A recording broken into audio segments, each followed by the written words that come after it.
Plusieurs questions se posent sur Hanouka. Première question qui dérange tout le monde. C'est une question très simple. C'est vrai qu'on a eu un grand mess pendant à Hanouka qui était que l'huile qui devait brûler pendant un jour, alors elle a brûlé pendant 8 jours. Effectivement, c'est vrai. Mais est-ce que c'était le seul mess qu'on avait au Beth Amikdash? Vous savez qu'au Beth Amikdash, Yom Yom, tous les jours, on avait des nissim, des miracles sans fin. Ça n'arrêtait pas les nissim. Le Beth Amikdash n'était pas un endroit ordinaire qu'on va dire « Ouais, c'est super, tu as vu, il y a eu un S ». Vous savez qu'une fois par an, quand on faisait Aliyah la Regel à Pessah, on a compté durant plusieurs années. C'était remis par les Romains, c'était remis par le roi Agrippa, c'était remis des questions d'histoire. On était, vous savez, il y avait 12 millions de Juifs qui montaient à Yerushalayim. Yerushalayim ancienne, hein, c'est celle qui connaît aujourd'hui Yerushalayim. Je ne parle pas de Arnof, de Beit Vagan, je parle de Yeratika. On est bien d'accord. 12 millions de personnes. 4 millions rentraient au Harabait. Harabait, c'est environ la Zara où on devait rentrer pour faire le Korban Pessah. C'est grosso modo 300 mètres carrés. 300-350 mètres carrés. C'est un peu plus petit que ma maison. Hein. On est bien d'accord. Vous êtes ici. Ça rentrait 4 millions de personnes. En même temps? En même temps. Quand ils arrivaient à Yom Kippour, au Kohen Gadol qui devait se prosterner, alors 4 millions de personnes doivent se prosterner, et on doit être loin l'un de l'autre, 4 amot, ça veut dire 2 mètres. 4 millions de personnes doivent se prosterner avec 2 mètres de différence qui est de la place pour chacun. C'est pas seulement qu'on est un et on est collé, on est comme ça, mais c'est vraiment, tu te prosternes, tu as de la place. Et comme ça, personne n'écoute la tefila de l'autre, le Shamam Forage. 4 millions de personnes. Est-ce qu'on fait une fête pour ça? Rien, on fait rien. Aucune fête. Vous savez que Beth Amikdash avait des corbanotes tous les jours. Corbanotes, ça amène du sang, ça amène, c'est de la viande. Pas une mouche. Le nerf de la menorah, nerf à Maharavi, jamais il s'est éteint. L'huile, on parle de l'huile, jamais ça s'est éteint. Non-stop, des Nessim, ça n'arrêtait pas. Alors, où il est le grand Ness? On a trouvé une menorah, une petite fiole. Magnifique, c'est super. Et ça a duré pendant 8 jours. Et alors? De là de venir et d'avoir manger des beignets tout le temps. À Pognon, on disait pourquoi on mange des beignets à Hanouka. Parce que c'est trop bon. À la Yeshiva, il nous donnait des beignets avec tellement d'huile qu'on disait qu'on pouvait allumer pendant 8 jours avec. Je me disais, c'est super, il n'y a pas de problème. Donc, en vérité, des Nessim, le peuple juif, ça ne lui en manque pas. Et pas chaque fois qu'on a eu un Ness, alors on a fait des fêtes. Si vous faites attention, c'est beaucoup plus fort. La seule fête qui parle que du spirituel, entièrement, c'est Hanouka. Toutes les fêtes, Purim, toutes les autres fêtes, Pessah, on est sorti, on était esclaves, on est sorti, on avait un problème. Celui qui était pas dans la Torah au moment de Hanouka, avait-il un problème? Est-ce qu'il y avait un danger de mort à Hanouka? Non, mais il y a quand même les Maccabim qui gagnaient pour les autres. Oui, mais les Maccabim, c'était quoi? C'était quoi le problème? Ça veut dire qu'il y avait les Grecs, les Syriens, qui sont rentrés en Eretz Israël et qui interdisaient de faire la Torah, Chodesh, Rosh Chodesh, Shabbat, super. Mais celui qui était Fray, je suis Chiloni, je crois pas au bon Dieu. Moi, c'est bon, je fais pas Shabbat. Est-ce qu'il avait un problème? Rien. Il vivait super bien, au contraire, il recevait des bons points de la part des Grecs. Il n'y avait aucun problème. Donc ça veut dire que le problème, le Ness, il arrivait en fait compte pour qui? Seulement pour celui qui gardait la Torah et les mitzvot. Parce que pour ceux qui ne se gardaient pas, il n'y avait aucun problème. Tout se passait bien. Il n'y avait aucun problème. Il n'y avait même pas un danger de mort. Tout se passait bien.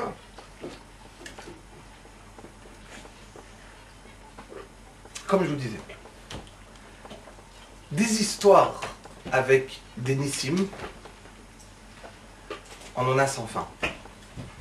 Je Je ne parle pas de Nissim, je ne parle pas de la Torah, de Shah, comment elle est vraie. Je dis hier, j'attendais sur France Info, hier matin, j'accompagnais mon fils à l'école. Il disait, vous avez entendu cette histoire avec Darwin? Non? En Angleterre? Non, personne n'écoute ici France Info à 6h15 du mat? Vous ratez. C'est intéressant de temps en temps, pour vous réveiller. Il racontait qu'il y a un Anglais en 2002, il a pris sa barque, c'est une histoire anglaise, et il est parti un petit peu naviguer au large. On a retrouvé sa barque défoncée, et lui on n'a pas retrouvé. 1 an, 2 ans, 3 ans. Et il a été déclaré mort. Sa femme s'est remariée. Avant-hier, il est rentré dans un commissariat. Celui-là, il est rentré. Bonjour, c'est moi, monsieur Darwin. Depuis 2002, je sais pas où j'étais. J'ai perdu la mémoire. Qu'est-ce qui m'est arrivé, je sais pas. Moi, elle est ma femme. Elle est remariée. Qu'est-ce qui s'est passé? Je sais pas, tu as été déclaré mort, c'est fini, au revoir. Chez nous, la Torah Kedosha, ça n'existe pas une chose pareille.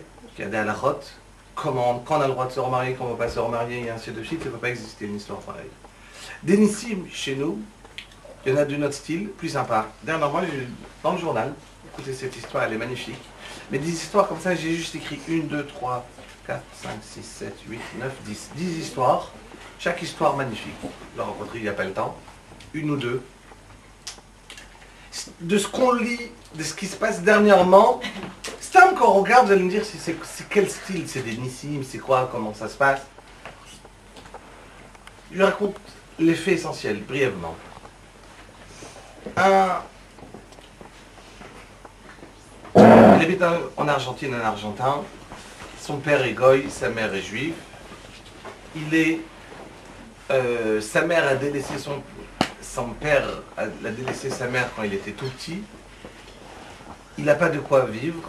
La mère n'a pas de quoi travailler. Elle fait par-ci par-là, femme de ménage. Elle essaye de s'arranger.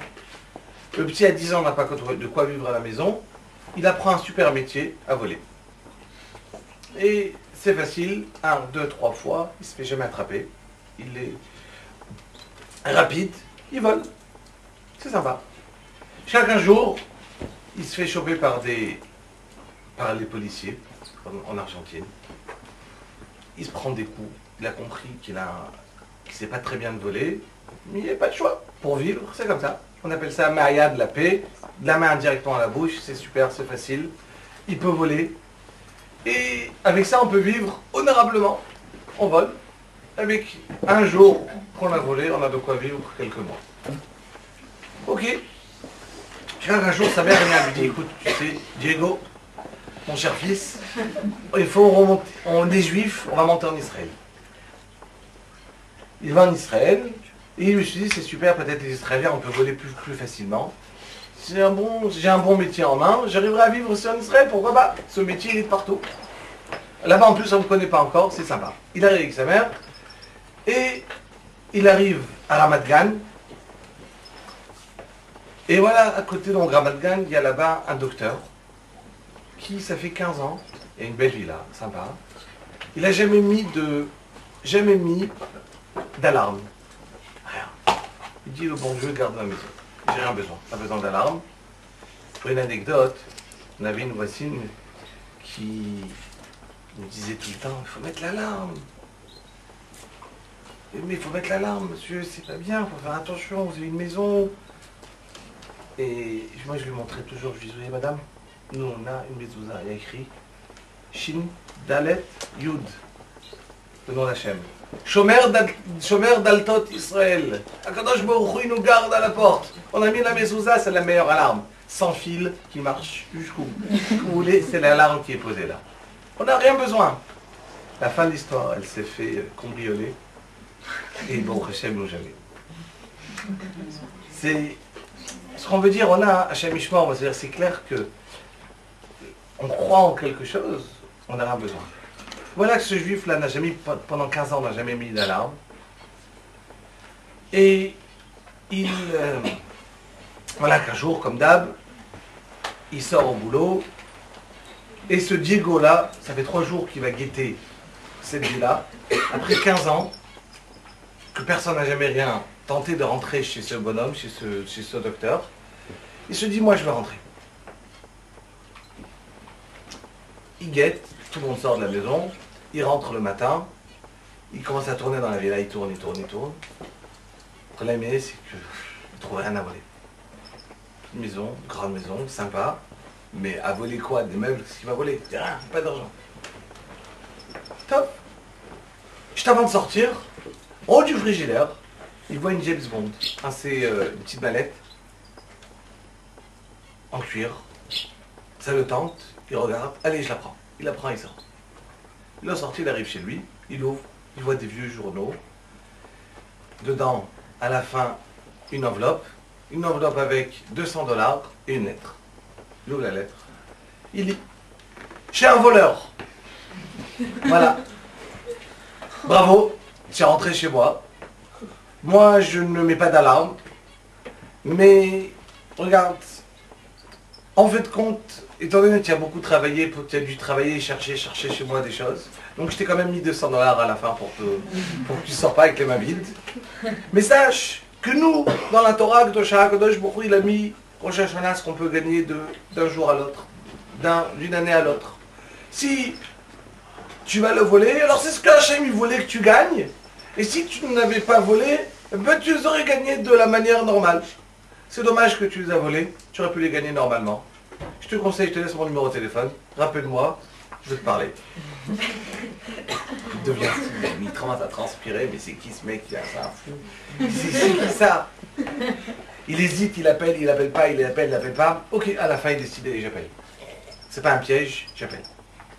Il appelle, il lui dit, écoute, viens, je vais te parler. Il se rend compte, il commence à parler. Et il commence à voir en face de lui quelqu'un, c'est une vraie histoire qui est arrivée dernièrement. Et il commence à lui parler, il lui dit, c'est quoi cette mallette? Il lui dit, écoute-moi bien, ça fait 15 ans cette mallette, elle t'attend. Moi, il n'y a rien à voler chez moi, mais j'ai pensé qu'une fois quelqu'un il voudra peut-être rentrer, j'ai posé cette mallette et je me suis dit, si une fois quelqu'un il vaudra bien cette mallette. C'est pour ça que je la mets toujours en face, sur le frigidaire de la maison. De temps en temps, on enlève la poussière, c'est tout. Elle t'attend. Pour les journaux, ils datent de 15 ans. Tu as raison, parce que j'ouvre pas trop cette mallette, mais c'est ça. Il parle, au fur et à mesure, il commence à rentrer dans les histoires. C'est un peu plus long, je ne te rentre pas dans tous les détails. Et jusqu'à ce qu'il lui dit, écoute, Diego, il commence à dire à ce monsieur, cher docteur, j'ai un souci. Je veux bien m'approcher de la Torah, mais je suis un pauvre type. Je sais rien faire. Rien faire. Ma vie, j'ai grandi dans la rue. J'ai pas de boulot. Ce que je sais bien faire, c'est voler. Je peux rien faire. Qu'est-ce que tu veux que je fasse dans ma vie? Top. Il lui dit, écoute, il y a ma mère aussi qui a déjà 50 ans. Il faut bien qu'elle vive.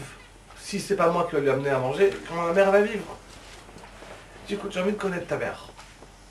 Il amène sa mère le lendemain, ils se rencontrent, ils commencent à parler. Et la mère, elle commence à raconter qu'elle-même, elle est juive, mais elle ne connaît même pas sa mère. Parce que quand elle est née, ben sa mère, elle a délaissé et elle s'est sauvée. Le docteur, il entend ça. Il dit, écoute, j'ai envie de vous revoir demain. Je dis, mais pourquoi? Il dit, j'ai une surprise pour vous. Venez. Le lendemain, il ramène une femme, qui est sa mère à lui, ce docteur, sur une chaise roulante, merci, chaise roulante, et elle rentre, il commence à parler. Elle aussi, elle vient aussi d'Argentine. Et là, le docteur, il dit à sa mère, maman, tu as une histoire à raconter, que tu racontes à tout le monde, raconte-la. Il dit, voilà, je vous raconte une histoire d'il y a 50 ans. Il était une fois, j'étais marié, j'avais 20 ans, j'ai perdu, vous avez compris déjà la fin de l'histoire. Et j'étais marié, j'étais marié avec un marin. Mon cher mari marin revenait tous les 3 mois à la maison. Et voilà qu'un jour, c'était pas un anglais, il n'est pas revenu, il n'a pas peur. C'était aucun rapport avec la première histoire. Et voilà que j'ai devais accoucher. Et voilà que mon mari n'était pas là avec moi. J'ai appris qu'il est décédé. Quand je suis parti accoucher, j'ai eu un problème à l'accouchement. Je me suis réveillé 3 mois plus tard, après l'accouchement. J'ai demandé où elle est, mon enfant, ma fille. On m'a dit, elle a été très jeune et elle est morte.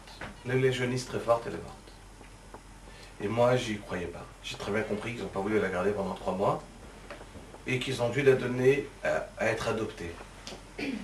Et essayer de retrouver ma fille. Ça fait 50 ans que je la cherche. La fille, elle entend ça, elle dit, comment vous appelez en jeune fille? Et elle dit son nom. Elle dit, mais ma mère, elle s'appelait comme ça. Et ainsi de suite, ils se rencontrent. Il avait volé chez son oncle. Donc, j'ai compris que c'était sa mère. Elle a retrouvé son frère qui était le médecin. Lui, donc ce Diego-là, a retrouvé un cher oncle chez qui il peut voler un quart de temps, tranquillement. Et l'histoire arrive et écrit dans les journaux en Eretz de partout, la famille qui se retrouve. Magnifique. C'est inimaginable comment Kadosh Baruch Hu, il fait, ça vient d'ici, et tu regardes, c'est magnifique. Si on commence à regarder les Nissim, comment Kadosh Baruch Hu dirige le monde, on devient fou. J'ai préparé 10 histoires, mais il en a pris trop de temps, et chacune est longue. Pour vous donner une idée, pour finir déjà l'idée du shiur, parce qu'il est tard, il faut comprendre que Am Israël est une question qui est, encore une fois, tellement connue, c'est ça que je veux m'arrêter dessus. Tous les commentaires sur Hanouka, sur le Shulchan Aruch, dans la Halakha, ils posent la question qui est connue, il y a des dizaines de réponses. La question qui est connue, c'est le Nes de Hanouka, ils ont trouvé quoi? Une fiole qui devait durer un jour. Et elle a duré combien de temps? 8. Donc combien il y a de Nes? 7. Il y avait de quoi allumer pour un jour. Le miracle, il était de combien de temps? 7 jours. Pourquoi on fête 8 jours? On aurait dû fêter 7. D'accord? Il y a des centaines de réponses. Une des réponses qui est très connue, que je voudrais reprendre, et qui va rejoindre tout ce qu'on a parlé jusqu'à maintenant, c'est tout simplement les Maccabim, ils ont réussi à comprendre une chose. Écrit dans la Gemara, il y avait une fois un rave, Rabbi Hanina ben Dosa, qui n'avait pas d'huile pour allumer chez lui à la maison. Qu'est-ce qu'il a fait? Il a dit à sa femme, amène le vinaigre, on va allumer. Et sa femme a dit, mais c'est du vinaigre. Il lui a dit, le rave, celui qui a dit au vinaigre, à l'huile, d'allumer, il dira au vinaigre d'allumer. Quelle différence entre de l'huile et du vinaigre? Est-ce que dans l'huile, c'est pas un S que ça peut s'allumer? Ah si, c'est un S. Alors quoi? C'est la nature. Mais la nature, c'est bien un S. Il n'y a pas de nature. C'est quoi la nature? C'est Hachem. Les Maccabim, s'ils ont réussi à comprendre, c'est que Bnei Bina, Yemei Shmona, Kavushir Ornanim. Ils ont compris, les Maccabim, qu'il n'y a pas de nature. Tout est décidé par Akadosh Baruch Hu, tout vient d'Hachem. Il n'y a pas de nature, il n'y a pas du naturel. Et donc n'importe quel Teva, n'importe quelle nature est aussi un Nes. Donc ils ont décidé qu'on ne va pas faire le Nes de la fête de 7 jours, mais de 8 jours pour prouver quoi? Le contraire des Grecs. Et les Grecs disaient, tout est naturel dans le monde. Tout est nature. Il n'y a pas de bon Dieu. On est venu, on a dit non. Le Nes, il était pendant 8 jours et pas pendant 7 jours.